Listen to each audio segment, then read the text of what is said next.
மூத்த பள்ளிக்கூடங்களில் சென்டம் வாங்க வைக்க முடியலன்னு எதற்காக பள்ளிக்கூடம் நடத்துகிறாங்க? 15 ஆண்டுகள் பசங்களை படிக்க வச்சு +2ல் மார்க் வாங்கலை, 500க்கு 300 வாங்குறாங்க. இதுக்கு காரணம் யார்?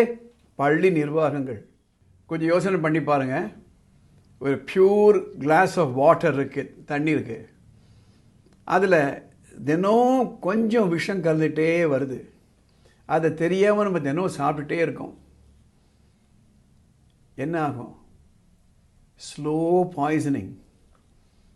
கடைசியில் நம்ம உயிரையே அது கொன்னுடும். அதே போன்று தான் இன்டிசிப்ளின் கூட, ஒழுங்கீனங்கள் கூட. என்னதான் ஒரு பெரிய ஹாஸ்பிட்டலாக இருந்தாலும், என்னதான் பேஷண்ட்டு நல்ல கோஆப்ரேட்டிவ் பேஷண்ட்டாக இருந்தாலும், ஆப்ரேஷன் தியேட்டரில் இன்ஃபெக்ஷன் வந்துடுச்சு அப்படின்னா ஆப்ரேஷனை தள்ளி போட்டுருவாங்க. பேஷண்ட்டுக்கு சுகரோ பிபியோ ஜுரமோ வந்துடுச்சு அப்படின்னா ஆப்ரேஷனை தள்ளி போட்டுருவாங்க. என்ன பெரிய சர்ஜனாக இருந்தாலும் ஆப்ரேஷன் பண்ண மாட்டாங்க. அதே போல தான் ஒரு பள்ளிக்கூடத்தினுடைய டிசிப்ளின் குவாலிட்டி. பள்ளிக்கூடத்தில் ஒழுக்கம் இல்லைன்னா என்னதான் நீங்கள் ஃபீஸ் கட்டினாலும் ஒரு பிரயோஜனமும் கிடையாது.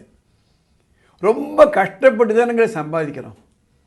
நெற்றி வேர்வை நிலத்தில் சிந்த, கடனை வாங்குகிறோம், அடகு வைக்கிறோம்.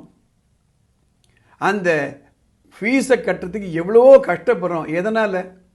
நாம் தான் படிக்கலை, நம்ம குழந்தைங்களாவது படிக்கணும் என்ற எண்ணம் தானே.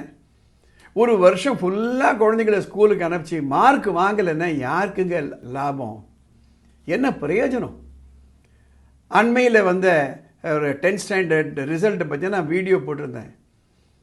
மூத்த பள்ளிக்கூடங்களில் சென்டம் வாங்க வைக்க முடியலன்னு எதற்காக பள்ளிக்கூடம் நடத்துகிறாங்க?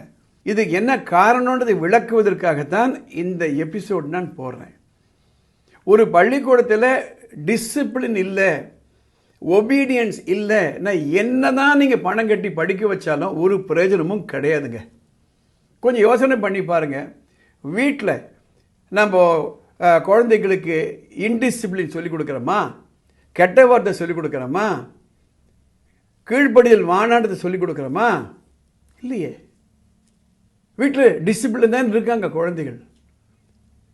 நம்ம டோர் ஸ்டெப்லேருந்து ஸ்கூல் டோர் ஸ்டெப் போகிற வழியில் ஒரு அரை மணி நேரம் ட்ராவல் பண்ணலாம், இல்லை 1 மணி நேரம் ட்ராவல் பண்ணலாம்.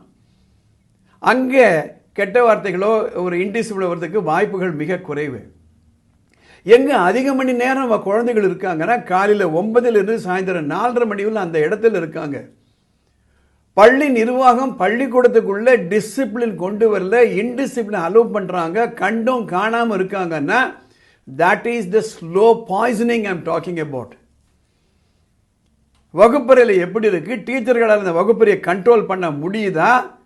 டீச்சர்கள் முதல்ல டிசிப்ளினாக இருக்காங்களா? அவங்க ஒழுங்காக கிளாஸ் எடுக்காங்களா?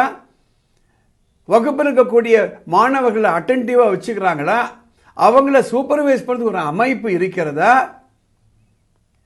குறைகள் இருந்தால் கேட்டு அறிவதற்கு அந்த பள்ளி நிர்வாகம் தயாராக இருக்காங்களா? யாராவது இருக்காங்களா? இதெல்லாம் இல்லை.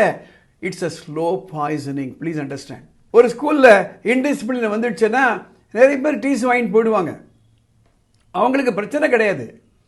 ஆனால் அப்படி பண்ணாமல் அதே ஸ்கூலில் இருந்து அந்த இன்டிசிப்ளினை கண்டும் காணாமல் ஹெல்ப்லெஸ்ஸாக ஹோப்லெஸ்ஸாக ஒரு பேரண்ட் இருக்காங்கன்னா இதனால் பாதிக்கப்பட போகுது கண்டிப்பாக பள்ளி நிர்வாகம் அல்ல, ஆசிரியர்கள் அல்ல, அந்த ட்ரஸ்டீஸ் அல்ல, நமது குழந்தைகளுடைய எதிர்காலம்.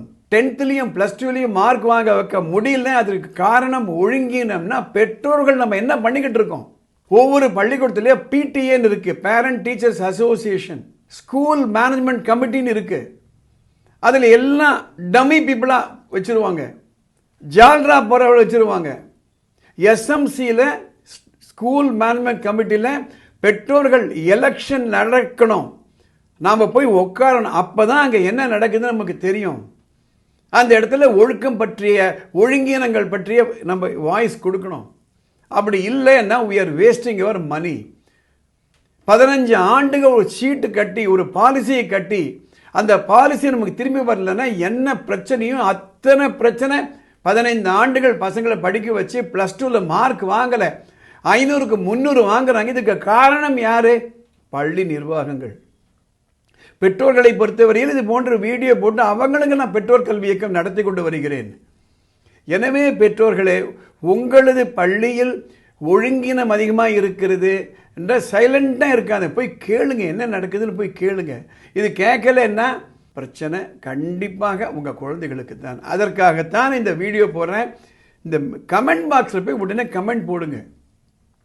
அப்படி கமெண்ட் போடும்போது மற்ற பேர்களுக்கு இது போய் சேரும். இந்த வீடியோ மற்றவர்களுக்கு பயனுள்ளதாக இருக்குன்னா உடனே லைக் பண்ணுங்க, ஷேர் பண்ணுங்க. உங்களுக்கு படிப்பு பற்றி ஏதாவது குறைகள் இருந்தாலோ அல்லது ஒரு குழப்பம் இருந்தாலோ மேலே ஒரு வாட்ஸ்அப் நம்பர் போகுது, அதுக்கு ஒரு பிரீஃப் வாய்ஸ் மெசேஜ் போடுங்க அல்லது ஒரு டெக்ஸ்ட் மெசேஜ் போடுங்க. அதை படிச்சுட்டு அடுத்த எபிசோட நான் கவர் பண்ணுறேன். இந்த சேனலுக்கு சப்ஸ்கிரைப் பண்ணுங்க. அடுத்த எபிசோடில் பார்க்கலாம்.